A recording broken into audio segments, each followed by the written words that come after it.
All right, there we go. Let's get our Facebook crowd up in here. We got spinning wheels here. And boom. Welcome in, guys. And right off the gate, man, I am out of it today. 17-10. That was me.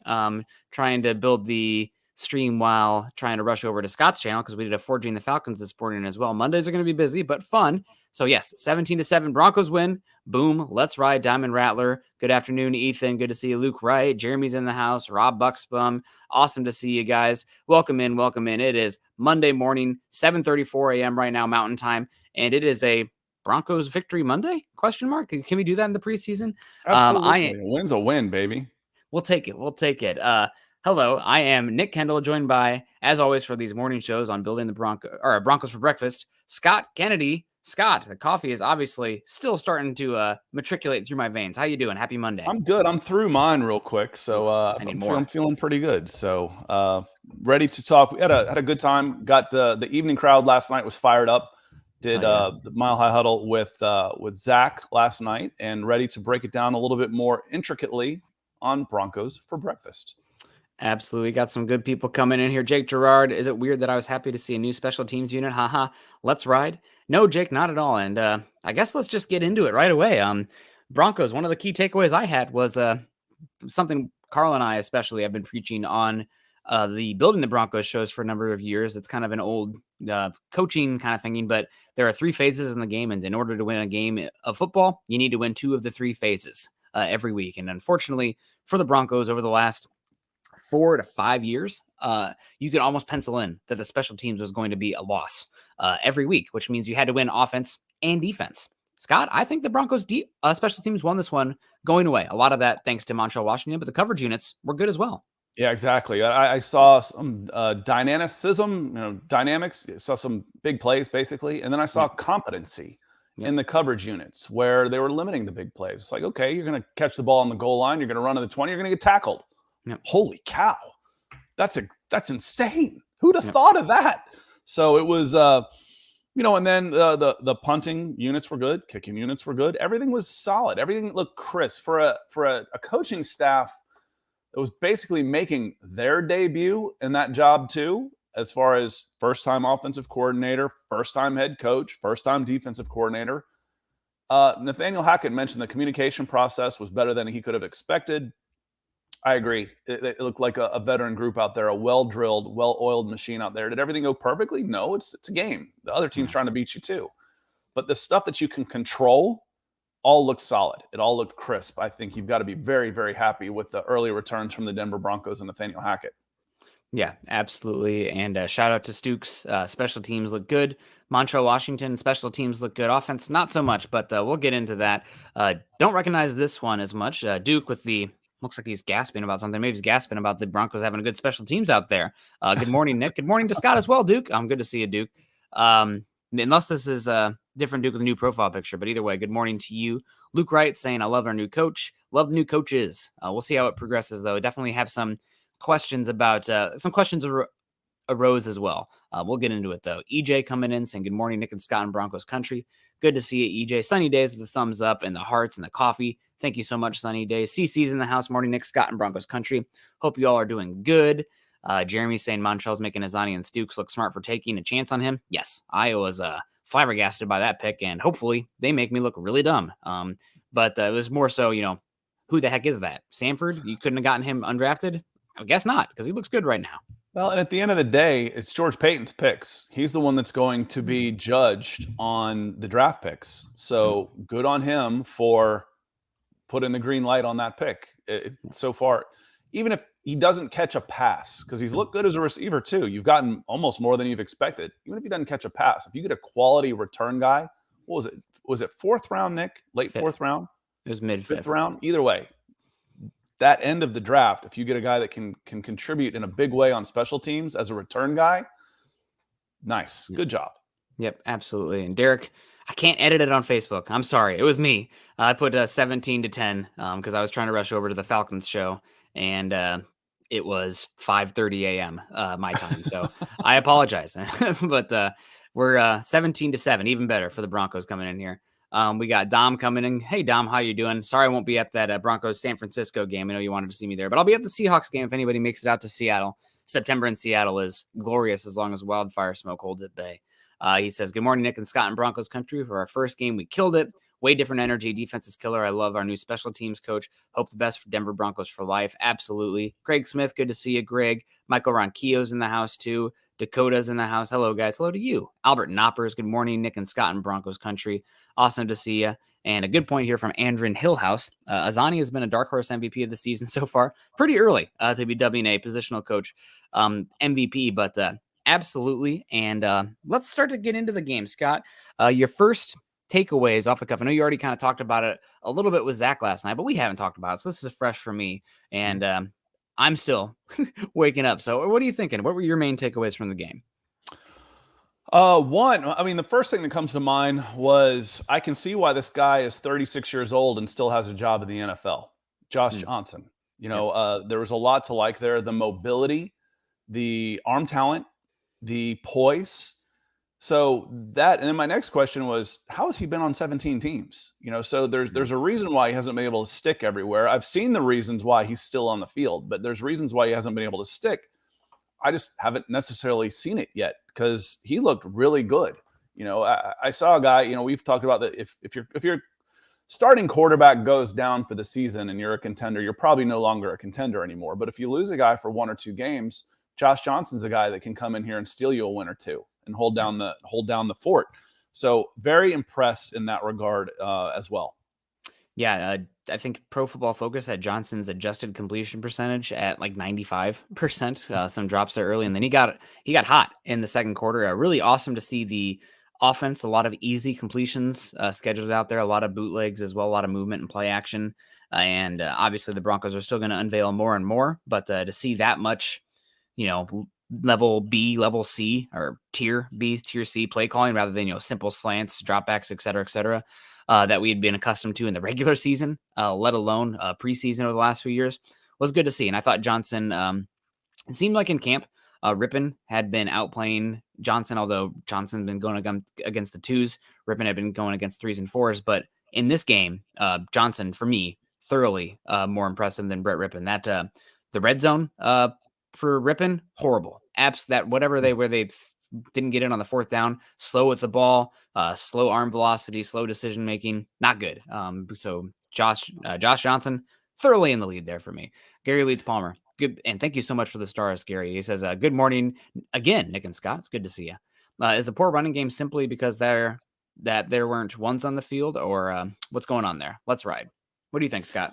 I looked at, as soon as I saw the problem that the Broncos were having on the left side of their offensive line, I started looking at numbers. And I see Zach Johnson. I'm like, I covered this team fairly extensively. I couldn't have told you that there was a Zach Johnson on this team. Quinn Bailey at left guard. We talk about the battles at left guard. Have we thrown the name Quinn Bailey in there as a possibility? No. Luke Wattenberg at center. I like what I saw from him getting to the second level. I thought he was getting pushed around at the point of attack. He's not ready, and that's okay. And then Graham Glasgow, I thought looked like he was a player who had some starting experience in the NFL. And then Calvin Anderson was okay.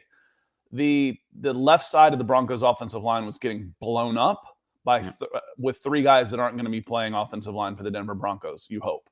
Yeah, and Tucker as well, another one out there. That I don't know if it's going to – you've got a legitimate reason, and Nathaniel Hackett isn't going to come out there and say, okay, our ones weren't in. These guys aren't good enough. I can say that. Your ones weren't in. These guys aren't as good as the ones. Nathaniel Hackett will say, I don't know what's going on there. We got to make sure we're getting those guys blocked better. We'll check out some schemes. He'll take that on. Good for him. That's part of his job. We talk about man management. He's not going to chuck his guys under the bus. Yeah. But we can say that. I look at that line and say, okay. But you've also asked Nick, who's the most important other than the quarterback, most important person on this team? Garrett Bowles. For me, it's Garrett Bowles. If Garrett Bowles goes down, you don't have anywhere near an adequate replacement at left tackle. You don't have a right tackle that is championship level quality. You certainly can't afford to lose you do not have the depth at tackle that you need. You got to have those guys stay healthy. Yeah, absolutely. And hopefully at some point this season we'll get Billy Turner and Tom Compton back, for the first time. We'll have them out there. But Miguel coming in here saying, good morning, fellas. Good morning to you, Miguel. Hope you're doing well over on the Facebook. Also, we got Shiloh coming in with the $2 super chat over on YouTube, holding the picture of his German Shepherd. You and Scott should talk. Good morning, MHH. Good to have the W in the preseason or not. Yeah, it's always better to win than to lose. Meaningless. Broncos, not only, let's say the Broncos ended up losing this one fluky, they looked better than the Cowboys. Cowboys were undisciplined, and a few areas where the Cowboys did win that we'll get into here. But overall, the Broncos looked a lot better. And getting back, I guess we're starting off negative here because of Gary. But I wanted to add on to the running game as well. I thought the running backs left a lot of yards on the field going back. You kind of can pause it at the mesh point, so to speak, and see, okay, where's the hole? Where's the area? Max Borghi specifically, not very good vision. Left a lot of yards on the field there for the Broncos running game. And then also we talked about the offensive line struggling blocking wise for the run game, which they definitely did. I thought Calvin Anderson was better than maybe you gave credit, in my opinion, in my first watch through, especially in the past. He's okay, but he's not. I'd be worried about that spot. I'm still worried about that spot. Yeah. Considering who we went up against, though, can't make too much of it. It wasn't Michael Parsons out there. It wasn't DeMarcus Lawrence. But I thought he looked pretty darn good against the competition. He definitely belonged on the field in that unit, so to speak. So hopefully, maybe we get Billy Turner back eventually, and you put Anderson then as your main swing. Then you're feeling much better about the tackle spot. But as you're saying, the left side of the line was not NFL caliber. Yes. Was not starting up, Zach Johnson, Quinn Bailey. That wasn't good enough. Calvin Anderson was okay. Yep. He was okay. He was serviceable. He's not what I would want there, but he's not we have to make a change right now. We can wait until we get some more competition at right tackle. If this was what I was going into, if these were my starting five, I'm like, okay, we got to make a move. We got to make a move at left tackle. We can't do this. Yeah, and unfortunately, though, one that I wanted to get to here is that we did have a starter out there that was a detriment to the run game and just pass our blocking in general. Albert Okwuegbunam, horrible in the blocking game here. Had maybe some plays in the past game, but got beat across his face on a backside one that he just, dude, you're big and fast. You got to get there. And not holding blocks very well either. So not holding, but, the grip strength. So Okwuegbunam, I know that they've been talked about. I think it was Albert Breer said that he made some big steps as a blocker this year. Hackett's mentioned it. I know Russell Wilson's been on him about it, but poor performance from Albert Okwuegbunam in the blocking game to the point where maybe you're going to have to give up some dynamicism. Did I hit that one there for you, Scott? I don't know. I missed it so bad that I made fun of how bad I missed it. They're going to have to give up some pass game dynamicism in order to have more competency in the blocking department with a Tomlinson or a Saubert, because Okwuegbunam struggled enough there in the blocking for me. Yeah, and you have him as a big slot, or something. But, there was one play, and this is probably the one you mentioned. You just put it more technically than I did, where he's coming down almost in motion, and he gets beat to the inside before he's able to even get there. That can't happen. You can't. If you're going to get beat, you definitely can't get beat to the inside. You're fast enough. And is that a timing thing? How come you're not already inside of that guy? That's a pre-snap thing. That's not even I'm getting beat physically. That's pre-snap. Yep. I'm out of position when the ball is snapped. So that is a concern there. EJ comes in on YouTube. He says, I was concerned with the lack of open running lanes and lack of run game, albeit second and third teams were on the field, but concerning to your head coach as well. I cut up that soundbite and put it on the Mile High Huddle webpage. Said the biggest concern or disappointment that Hackett had was the lack of the running game. And you're going to need that.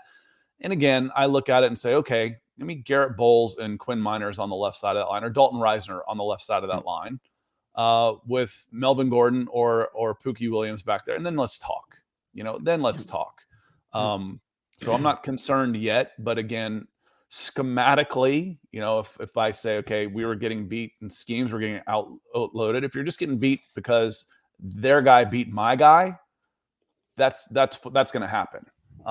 If you're finding yourself outnumbered and overmatched, then that's a scheme thing. We don't know enough. We know enough about the personnel to not know if it was a scheme thing or not until we get the better players out there. Absolutely. Insane comes in. Hey, good morning, guys. Don't recognize the name Sane, but welcome in to Broncos for Breakfast. We're live Monday going forward and Tuesday and Wednesday, or Tuesday Or and is that Thursday. So, Sane? Sane. Okay. Could be. Sane. Scott always keeps me on my toes. He watches way more international stuff than me, so he's got the name pronunciation down where I'm just barely trying to live. My heart is like, okay, we're going. Speaking of going here, stars coming in here. Big time from Mark. Thank you so much, Mark. We appreciate you saying, I thought the wide receivers looked good, and I was really impressed with Browning for the most part. Yes. I guess let's get into this first. So first thing I wanted to say, I'm going to do, what is it? Salt and then sugar. Wide receivers, didn't really get an idea of the blocking from the wide receivers because the Broncos offensive line and tight ends and running backs didn't get to the level of the field where we can make good assessments about the wide receivers. Didn't have to see much of wide receivers crack blocking linebackers. Didn't see them having to make plays on cornerbacks and safeties in the run game. We just don't know there. So one of the big things about Tim Patrick and losing him is his impact on the run game because he was one of the best blocking wide receivers Broncos have had in years. So didn't get to see that from these guys. So that's still going to be a question mark because you didn't pass the first part of the test to get there. But as far as receivers go, a lot of wide receivers for this Broncos team depth-wise stood out that should make Broncos country that was, chomping at the bit to maybe make a move for the wide receiver position. Maybe hold fast for now. It's still definitely a question mark. You don't want to make too much of a preseason game against, with non-real regular season, I guess, implications, talent out there. But wide receivers, definitely a positive, and maybe the Broncos wide receivers versus the Dallas Cowboys defensive backs, the biggest advantage Denver had on the field in this game. Yeah, and again, for me, the wide receiver blocking is kind of gravy to a certain extent. I know it is important, but it is. If my wide receiver is going to go out there and be a dynamic pass catcher, he's got a spot on the field for me.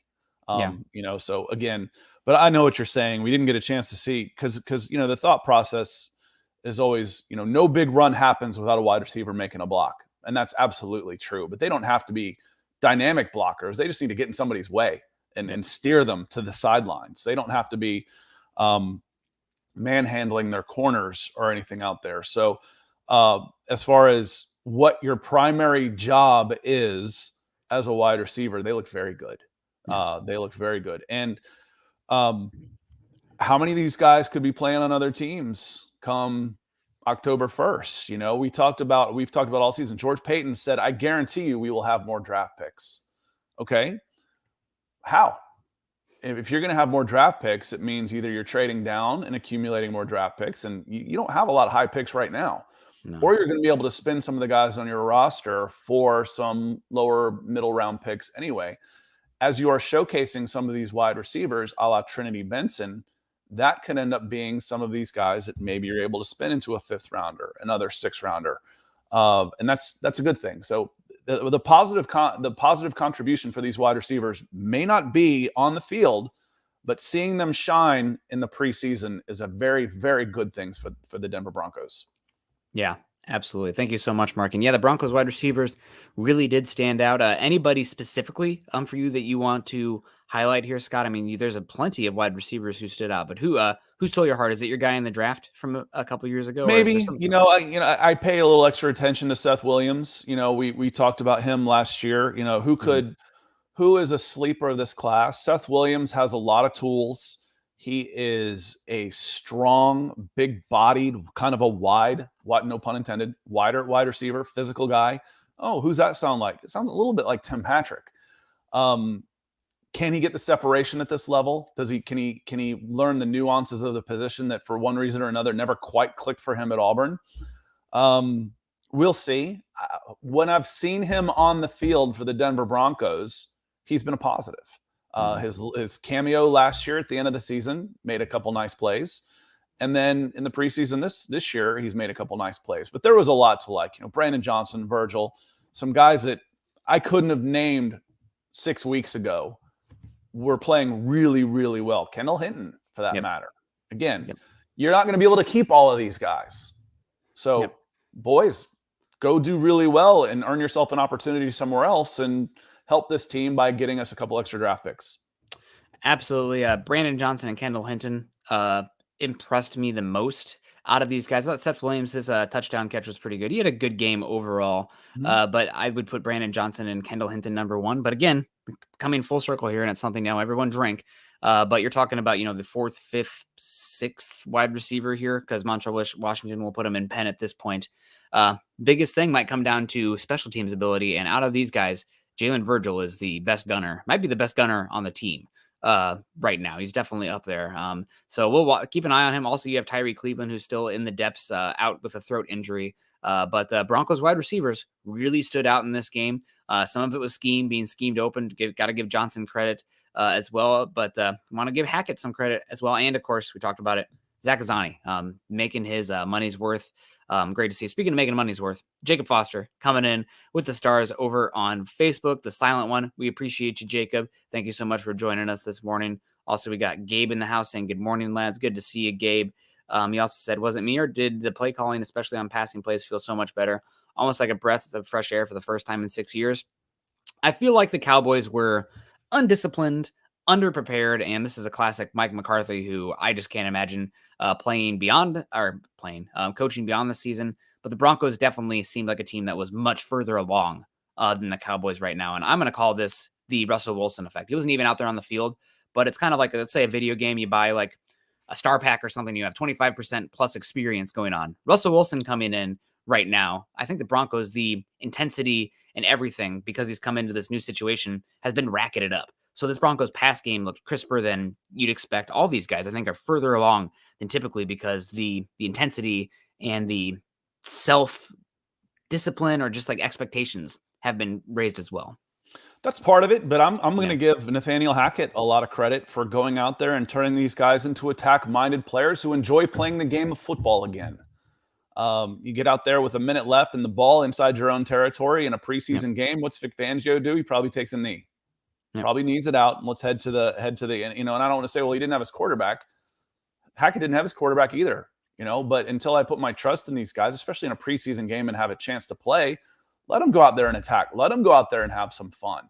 The energy and the focus, because they are, dialed in, was evident. The Cowboys looked ill-disciplined and ill-prepared. Those are a couple of bad ills to have for a coach that is already on the hot seat. The Cowboys look bad. I think it was Chad Brown. If not, it was his co-partner yesterday, said the Cowboys have shot themselves so many times in the foot, they're out of toes. 17 penalties. And they weren't just penalties, Nick. They were either drive killers or drive extenders. They're bad. So they were big. You can't expect that every week. Not everybody's going to be as gracious as the Dallas Cowboys were. They looked bad, and part of it, the Denver Broncos helped them look bad. 100%. So the Broncos offense, I thought, looked pretty good, especially in that second quarter, man. They were moving the ball like nobody's business without the run game too. So that's definitely a concern going forward. But we'll see how much it extends as well. Also, when you have Russell Wilson out there, you're hopefully going to get into better situations with the pre-snap line checks and whatnot. They can make calls based on what the defensive personnel is showing. So you should have a little bit more wiggle room and put yourself in more advantageous situations than what we saw in preseason. Obviously, we don't know how much Hackett is going to give Russell Wilson leeway to make changes to the line of scrimmage, but you'd expect him to be able to do a lot out there. So we will see how that continues. Any other thoughts on the Broncos offense before we start to peel it over to my favorite side of the ball, the defense, Scott? Sure. Real quick, you're mentioning, the early lack of the running game. If I'm facing the Denver Broncos and you're trying to be in evaluation mode, you're not just trying to, okay, if I stack 11 guys in the box and snuff out a running game, I don't learn anything. I'm just overwhelming you with numbers. But if I'm facing Josh Johnson and the Denver Broncos, I'm going to make you try and beat me with his arm. I'll sell out and try and beat the running game early. Mm-hmm. So again, several reasons why lack of running game. One, personnel. Two, the effect of the personnel favored. You're going to want to run the ball because you got a guy that's been on 17 teams in 15 years at your quarterback position. So kind of my final thoughts. I'm not going to make any sweeping type of conclusions, period. But I'm certainly not going to say, oh, well, this team's going to have trouble running the ball based on the personnel on the field. Yeah. Absolutely. So running game, it's definitely going to be something to watch going forward. As you mentioned, you clipped it earlier. Hackett in the post-game press conference said that the running game was not even close to being good enough. And it's also something that I've said on this show, I believe that early on, the Broncos might have to lean on their running game a little bit while the offense tries to figure out the pass game. I mean, the pass game is much more technical, coordinated, et cetera, et cetera. The outside zone, let's not take away. That's very coordinated as well, but it's much more fine tuned to have the spacing players in the pass game being exactly right. And that means early on, you might have to have a few series or drives or even games where the offensive line and the run game need to shoulder more of the load than you want later on with Russell Wilson. And real So, quick, just a sorry, go ahead. programming note on here. It looks like the stars are now available on the Mile High Huddle podcast daily Denver Broncos coverage Wow. website because Hmm. Michaela Israel has come in with stars on that page too. And want to say thank you. Yeah, Thank you thank for you. that, for coming in and doing that for us. So appreciate you. Got any questions? Let us know. Yeah, absolutely. We got Lawrence also saying, woohoo, woohoo. Guys, little one's running a high fever. He's gotten all my attention today. Hope everyone's good. Hopefully the little one's good there, Lawrence. Hopefully you feel better here pretty soon. Hopefully they feel better here pretty soon. So defensive side of the ball here. First, I got to say that, okay, let's get into this first then. There's your question, Michaela. Here we go. Thanks Yep. for the transition, the stars and the transition. Thank you very much. So second play of the game, Jonas Griffith injured and going to be out 3 to 6 weeks. You hate to see it. Uh, I know that there's some talk, why would he even be playing? He's going to be one of your starting linebackers, but he's so green at the position here. And also, it's one of the points I didn't get to make on the last segment here is it's really, really hard to replicate these live bullets in the running game as it is the passing game and this early part of the season. So I don't really mind as much Jonas Griffith being out there. It's a freak injury, but it's football. This is going to happen. You can't protect everybody. I think he needs the reps for processing, for reading his keys, for making the right plays out there. Sucks though. Shoulder, was it shoulder or elbow? For some reason, my brain is Elbow. He dislocated his elbow. dislocated Again, elbow. I'm going to Yes. get the strength and conditioning staff. How do I go out there and prevent a guy from dislocating his elbow? That's odd. Yep. Yeah, God, that sounds like it hurts too. You saw him Yeah. kind of reach. He broke through the middle. Guy Mhm. was going to his left, and as he reached, it looked like he got his elbow kind of caught, his arm kind of caught, and when he went down, he immediately grabbed onto it. Yep. But 3, 4, 6 weeks shouldn't miss a significant amount of the season, but it might put him a little behind. And again, why do you have him out there? Because he's got 4 starts to his career. I want him out there. I want him to get some time. Albert Okwuegbunam played a lot. Trying to get some improvement on him, trying to do that as well. There was a question earlier as we get to the defense. Why did Barrett Browning play so much? Baron Browning, I'm sorry. I think I went to high school with Barrett Browning. Baron Browning plays so much. Kind of the same reason. Let's get him some experience on there. It should be good for the long term, and hopefully, it's a dangerous sport. That's the part of it. And if you go out there playing scared of injuries, well, they're going to show up. Yep. And injuries are going to happen. And this is why depth is so important. I think a lot of more, wishy-washy fans, not you guys listening here because you're obviously freaks like us. But, they look at the 22 and they think, yep, we're set. But you really want to be looking at the 2 deeps, the 3 deeps, because you're going to see some of those guys eventually. And it's one of the reasons, question marks at the edge rusher coming into the season when you have Bradley Chubb and Randy Gregory who miss a lot of games. What about the backup edges? We don't know. We'll figure it out as we go along. Gathered more information this week. We'll touch on that in a second. But you're 100% correct. And missing Jonas Griffith is going to hurt early on. I hope that the elbow injury doesn't hold him back. But one of the big things about Griffith was disengaging from blocks. He's big, he's fast, he's strong, but there's really a technique to that as well and a patience. And this might slow down him early on with that. It might be a little bit harder for him. And some of the tackling. I mean, he's got the massive wingspan, but we saw it here. Maybe he'll be a little bit gun shy trying to reach out here on some of these ones. So I think that 6 weeks, I know it's, 4 to 6 weeks, 3 to 6 weeks. Or he'll be a crazy dog who can't wait to hit somebody. He is a linebacker after all. Yeah, that's true. That's true. Homeschool boy, though. I mean, who knows about him? But no, definitely, I think you'd be more conservative on this one. And hopefully he is good to go by week 3, because that's when you're really going to need him. Obviously, you'd love to have him versus the Seahawks and the Texans. But week 3, Trey Lance, that run game, the Kyle Shanahan stuff, your linebackers are going to be tested early and often in that one. So hopefully he's back by then. Gabe coming in saying, thank God it's nothing lower body, to be honest. Yes, absolutely. And watching this defense, and God, Scott, I know the Broncos are going to have such a bit more fun offense this year. In my heart of hearts, I'm a defensive guy. Scheme, the players, everything. I love the defense. You should have been SEC. You're an SEC Yeah. guy at heart. I mean, it's Iowa too. If you're about the Iowa offense, you're going to have a bad time. But the God, horrible. But the defense, a lot of blitz packages used from the linebackers as well. A lot of different attacking fronts up there. Definitely more, I guess we'll say, creative with the front seven when it comes to pressure packages. Now, some of that is playing with the lead. Some of that is, doing better, I think, in some of those situations against the Cowboys than we saw last season for most teams against the Broncos played against. But you're going to miss Griffith a lot. I think that's one of the areas where you're going to miss Griffith the most, because there's a massive difference in sending Alex Singleton or Justin Strnad as, lining up over the A gap or the B gap with pressure from your linebacker position compared to Jonas Griffith, who has the body type of an edge rusher. Okay, well, let's move Baron Browning around a little bit. They probably will. If I want to DPR him in those situations, well, again, we talk about, the phrase and terminology. If I use him as a rusher, he's not an inside linebacker anymore.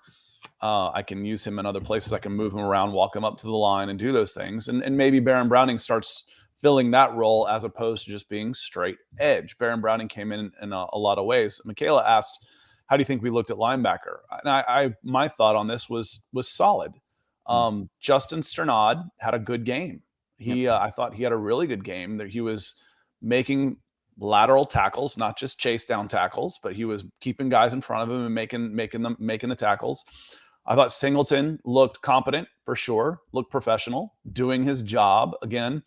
And then you can scheme yourself into some big plays. This is going to be a much more attack-minded defense. There's going to be more blitzes, more pressure. And, with Surtain out there and Justin Simmons out there, you can take more risks. You know what you've got. You should be able to take more risks and force more pressure and put yourself in one-on-one coverages. And guess what? Yes, Surtain might get beat a little bit more often, or so we might give up a few more big plays, but you should make more big plays. I'll give up a 30-yard pass for every 30-yard pass I give up, if I get an interception or a sack, I'll take that trade-off. So yeah, it should be a lot more fun. Yeah, absolutely. And getting into it further here, C. Patrick Havner first with the support over on Facebook. Thank you so much, C. Patrick Havner.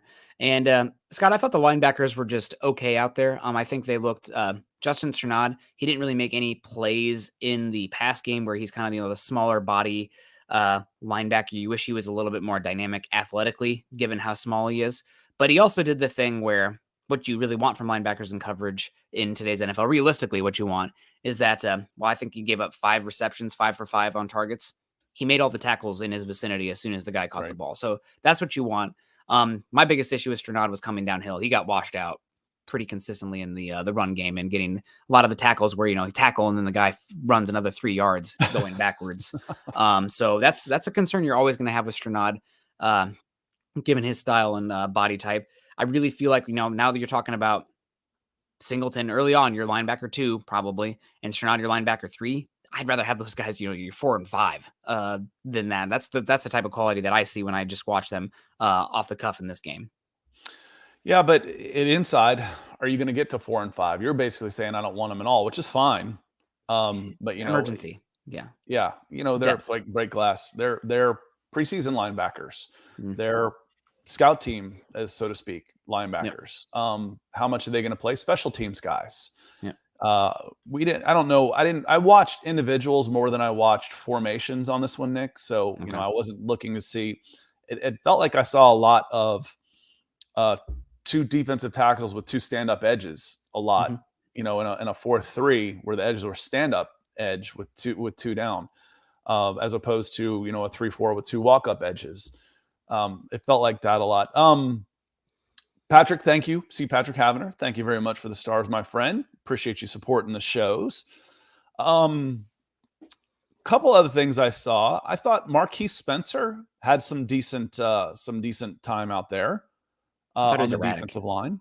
You see the flashes, but I feel like he he's really undisciplined. Created a lot of gaps in the run game. He's twitchy, but I don't know how strong he is in his base. Gotten pushed around a little bit, just a little rack. I think he's still a practice squad year guy for me, but the flashes are there. That's And 51, right? and I have a hot and cold note on McTelvin Najim. Mhm. One, early, I said, okay, he got a nice push. And then in the third quarter, there was a big run in the third quarter. I said, Ajim was lined up at defensive tackle, not as one of the 3-4 ends, and he got put on skates. He was driven back. So I saw, talk about Uzarike. There was a really nice play when you talk about the athleticism where he came looping around on a big stunt. And it's like, well, there's why you draft the guy. Yeah. He's as big as he is with that type of mobility. But I still have concerns about the interior defensive line being able to shut down the running game. It'll help when Josie Jewell is back.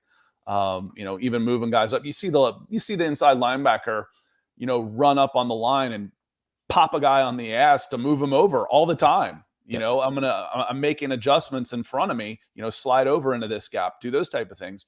Josie Jewell, to his credit, is supposed to be one of the better pre-snap guys around. That will help.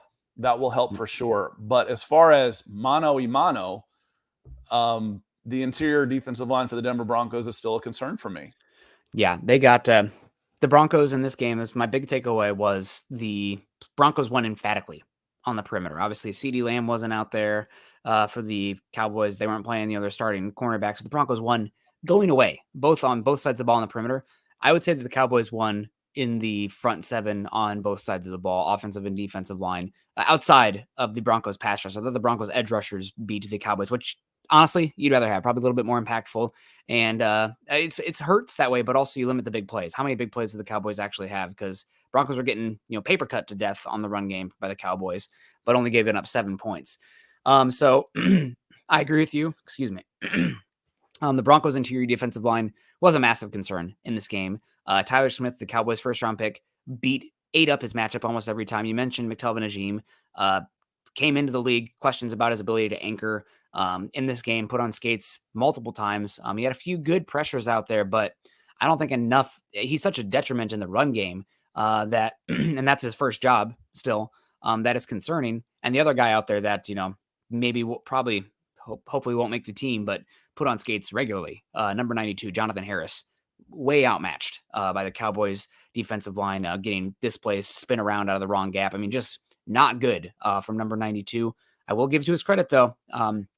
Guy who maybe was there's 3 players on the defense that I think deserve being super highlighted here. One of them on the interior defensive line was your 6th-round pick this year, Matt Henningsen. Matt Henningsen really impressed me this year in this game. I thought, especially lining up as the nose spot, with how much we saw the Rams last year, liked to play a 5-1-5 defensive front there. Am I right? 5-1-5. Yep. Not too many players on the field. They like to line up a nose tackle player. And Henningsen, while you don't want him there at nose on the, I think, base packages as the occupier, he fired out of his stance. He was getting pressure. He's really twitchy, a really unique type of body type. He stood out to me. I thought Henningsen had a heck of a game. One of the better players out there. And he had a nice play come in unblocked. It helped set up the interception. I think in the first half, was it? Let's see. I've got that in my notes too.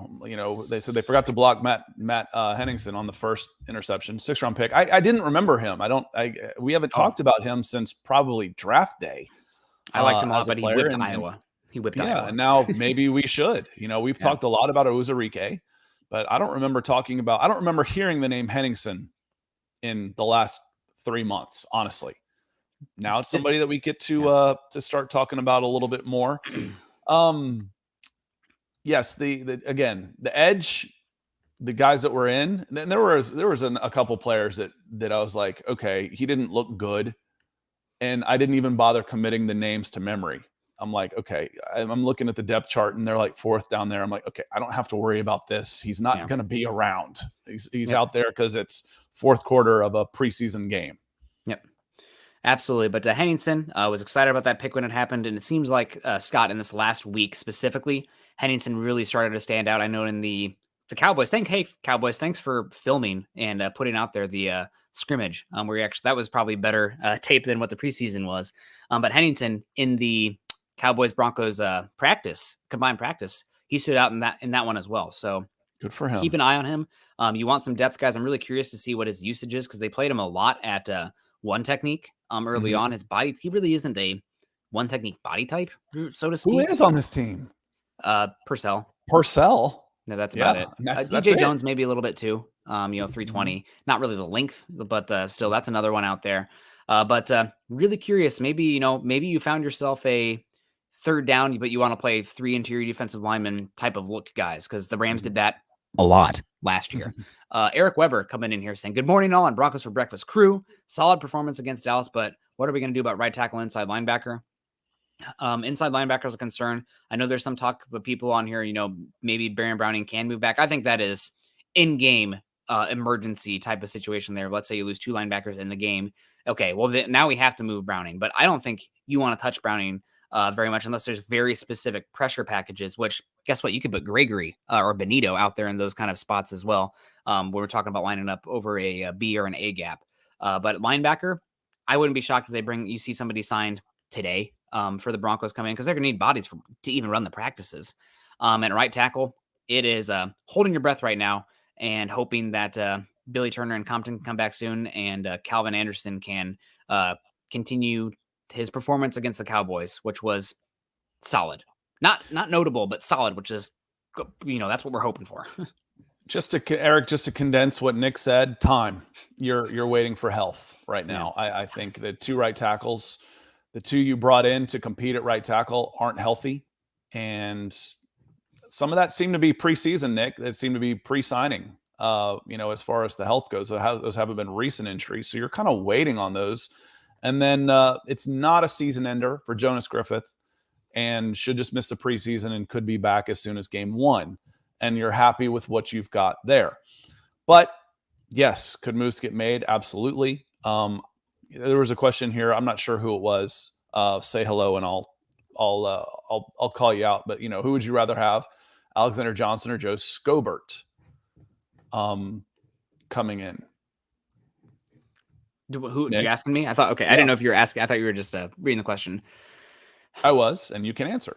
I think given the injury you had, I might rather have Alexander Johnson back because you are looking for more of a downhill length type who can do some pressure stuff up front. And I think Alexander Johnson fits that mold more than Schobert.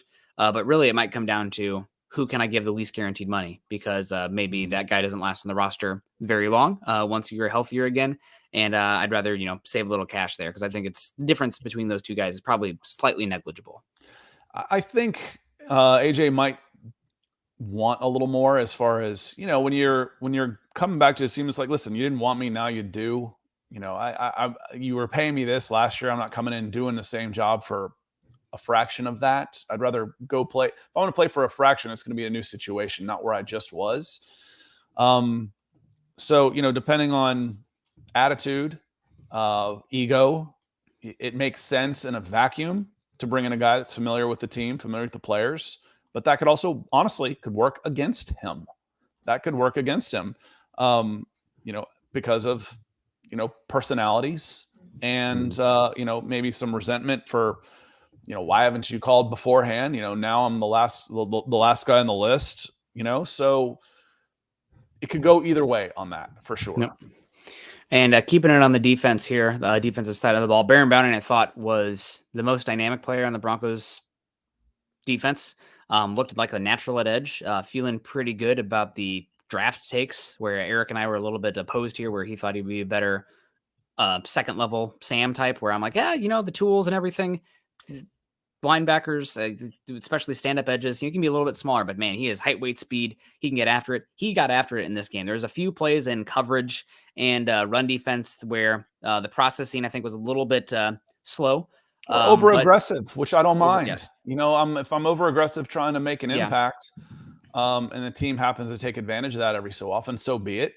Yeah. But if you get in behind me because I over pursue or I crash down too late, that's okay. I end up with 2 sacks and some pressures and all that kind of stuff. I'll take that. I'll take that trade off. Definitely some stuff that the coaches will point out, what are your keys here? What could you have done differently? Mhm. Did you overcommit right here and then let the tight end squeeze past you for a first down? Stuff that they'll work on with him, no doubt. But that's one of the reasons I think that you saw him playing so many snaps. It's a different. Bingo. I was Yep. I was taking the breath to say it. I'm going to let him finish. Yep. That's the reason you Bingo. haven't played so many snaps. It's a new position Mhm. for him, and you're gonna have to process.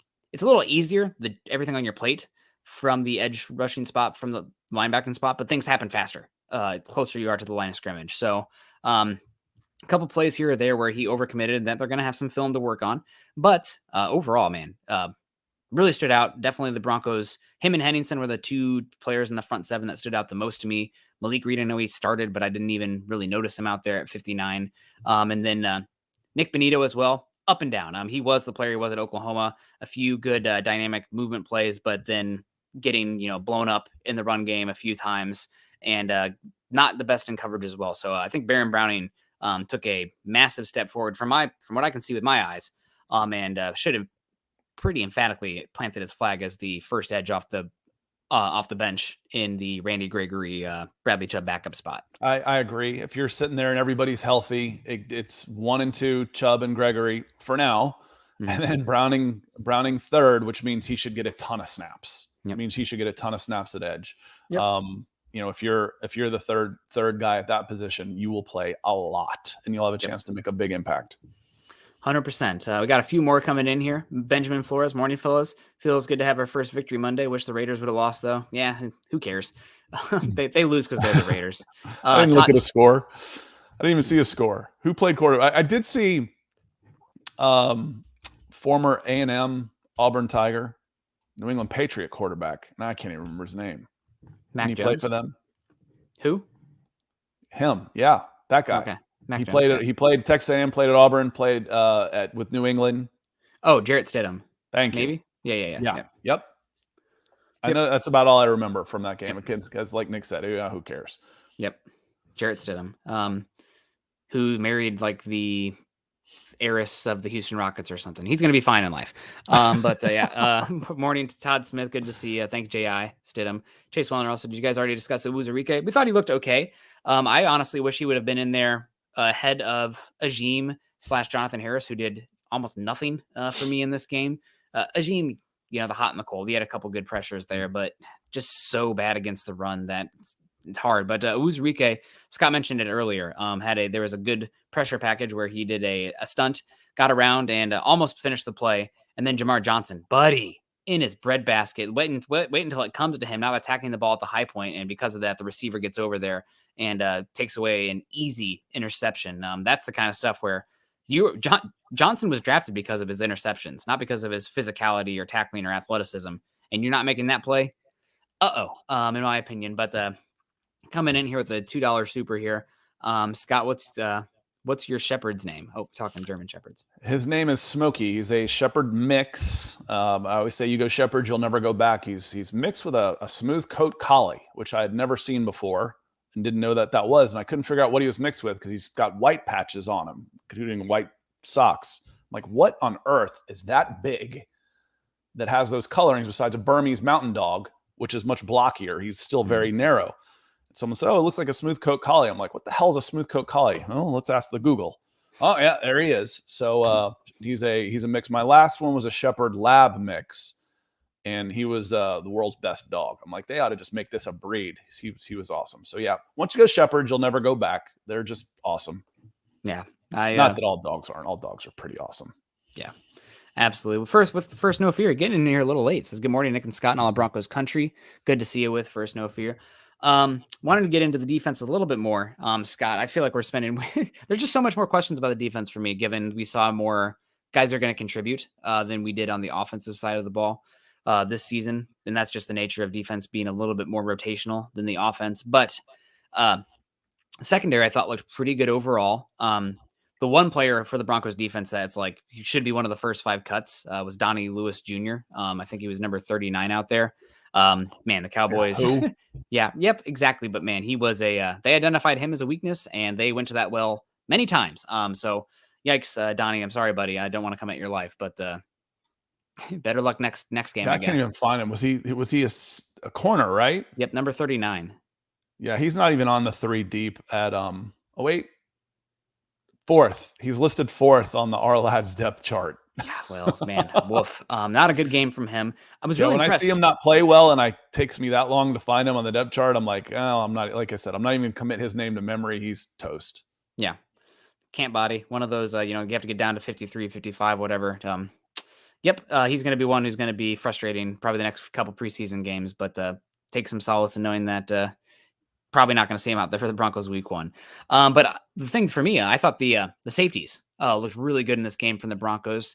I think PJ Locke ended up being the highest graded Broncos player on the field in this game.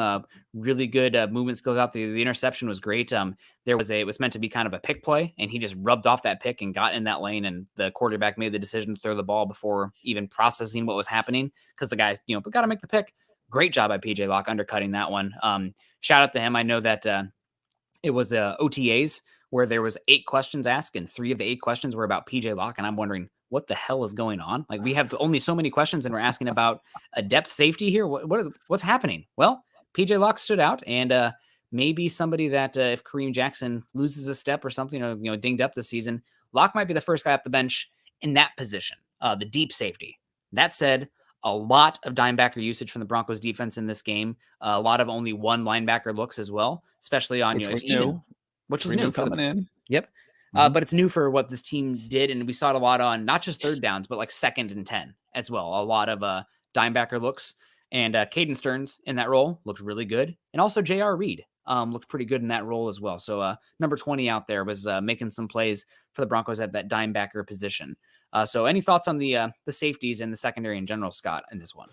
No, I focused really first game of the season more on front 7. I really did. So, I was watching, we were talking about Uzurike, and I want to see, I work back to front to back of the defense. So, I was watching the edges. I didn't watch and frankly, the quarterback play wasn't necessarily all that great Yeah.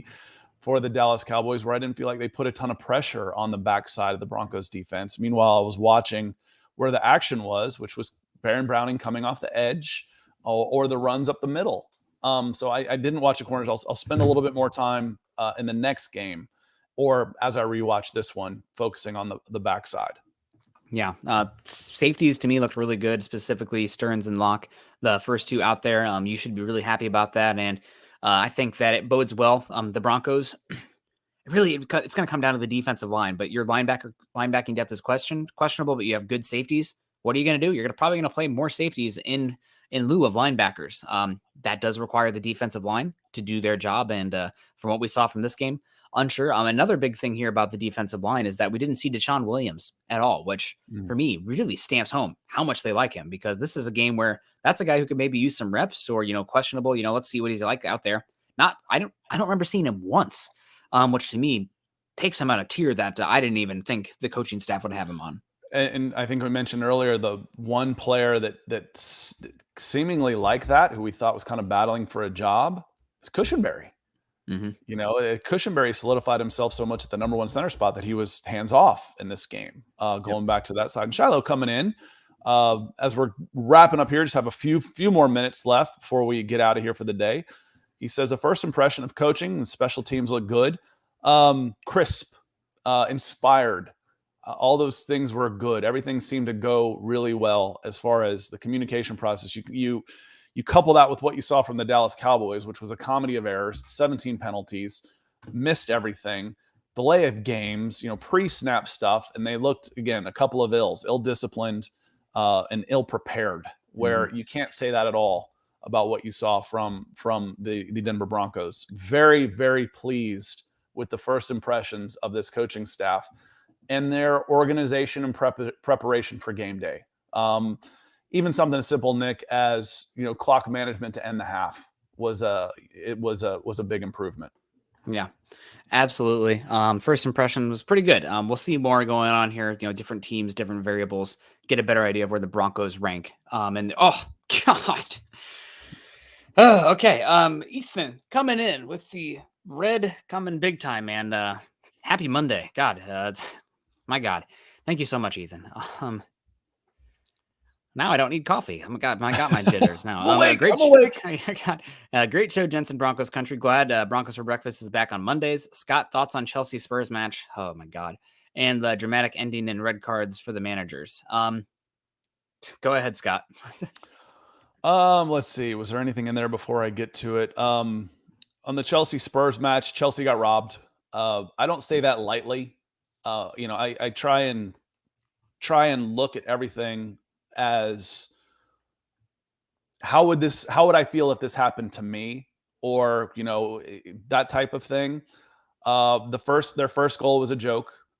Even if you don't take the play back where Havertz gets tackled and fouled, and you don't want to go back that far, that's fine. Richarlison's in an offside position when the ball is shot and goes behind him.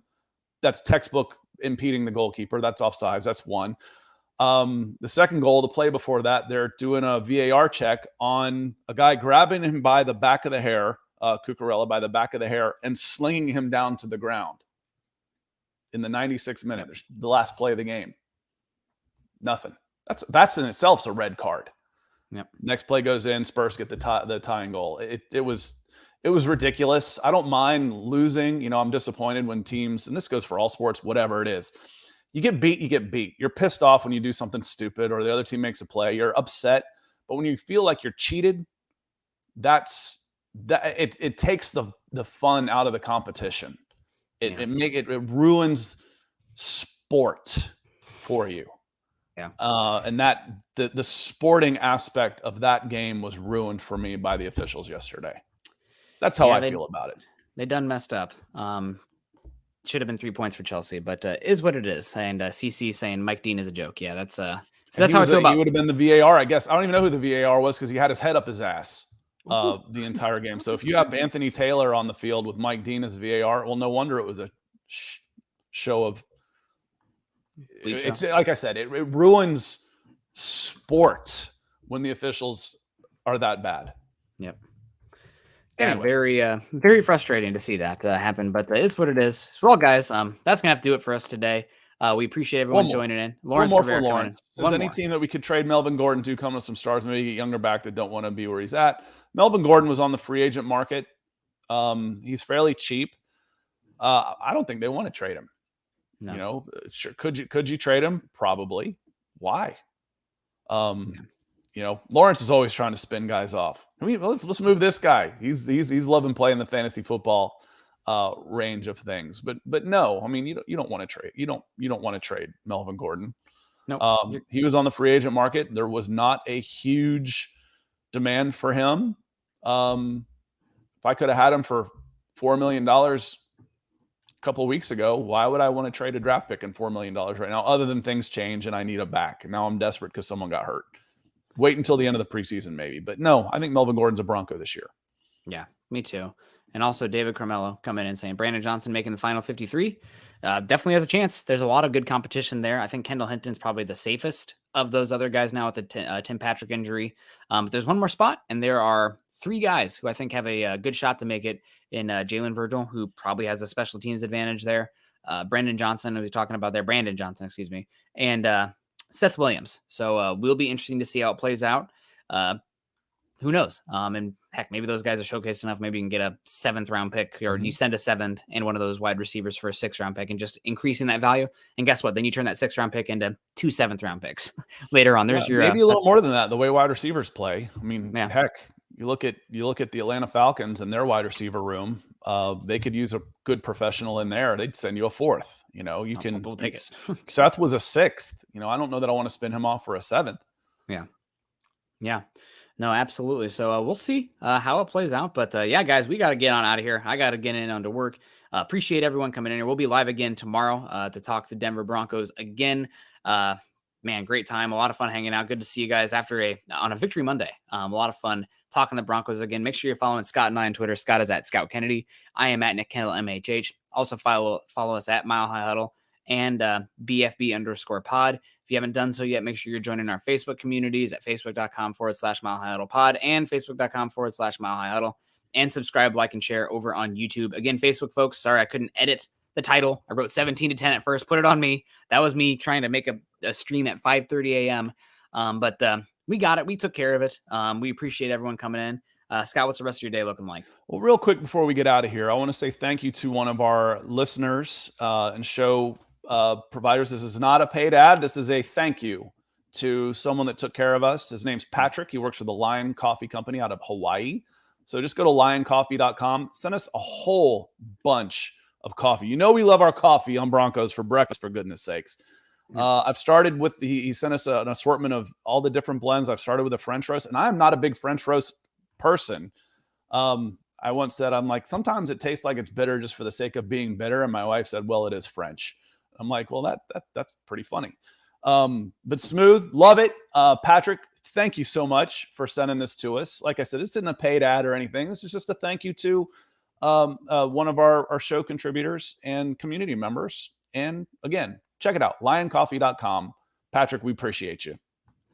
Yeah. Thank you so much, Patrick. Excited. That coffee hopefully will get here today for me. So I'll be having it tomorrow. Appreciate you guys. Everyone have a great week, great Monday. Broncos football's back. It's a lot of fun, and we're just getting started. Everyone choose kindness and choose compassion. Appreciate you. Go Broncos.